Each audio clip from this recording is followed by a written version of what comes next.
রাধে বন্ধুরা, তোমরা কেমন আছো? আমরা ভগবানের কৃপাতে ভালো আছি। আবার একটা ভিডিও নিয়ে চলে এসেছি মিষ্টি গোপাসনাদের।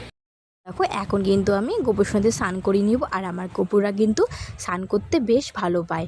আর দেখো কি সুন্দর করে স্নান করে নিচ্ছে আমার গোপসোনারা। তো দেখো, আমার কিন্তু সোনা স্নান হয়ে গেছে। আর এখন দেখো ভালো করে কিন্তু মুছে নিব। আর এত গরম পড়েছে কি বলবো, তো এই জন্য ভাবলাম একটু সোনাদেরকে একটু হালকা একটু জামা পরিয়ে দিই এত গরমের মধ্যে।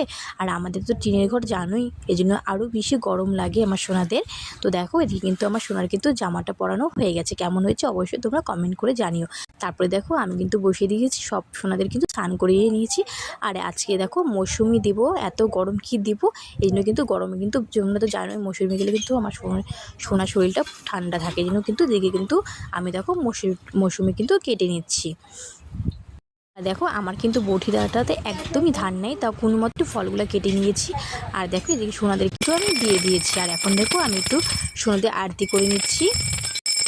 এক এক করে সব ঠাকুরে কিন্তু দেখে আরতি করা হয়ে গেছে। তারপরে এসে পড়েছি সোনাদের কিন্তু খাওয়াতে।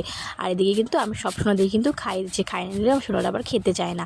তারপরে দেখো, ওদের থেকে কিন্তু বাসিটা নামিয়ে চলে এসেছি বাইরে 5 মিনিটের মধ্যে বসে থাকে। তারপরে একটু পরে যেয়ে কিন্তু আমি প্রসাদটা দেখো নামিয়ে নিলাম। আর তোমাদের সঙ্গে কিন্তু দর্শন করে নিয়েছি আমার গোপাসনা। তারপরে দেখো, হাতটার মুখটা কিন্তু থেকে ভালো করে মুছে নিয়েছি। আর এখন দেখো, হাতের মধ্যে বাসিটা দিয়ে দিয়েছি গোপাসনাদের। তো আমার যদি ভিডিওটা ভালো লাগে অবশ্যই লাইক কমেন্ট শেয়ার করে দিও। রাধে রাধে।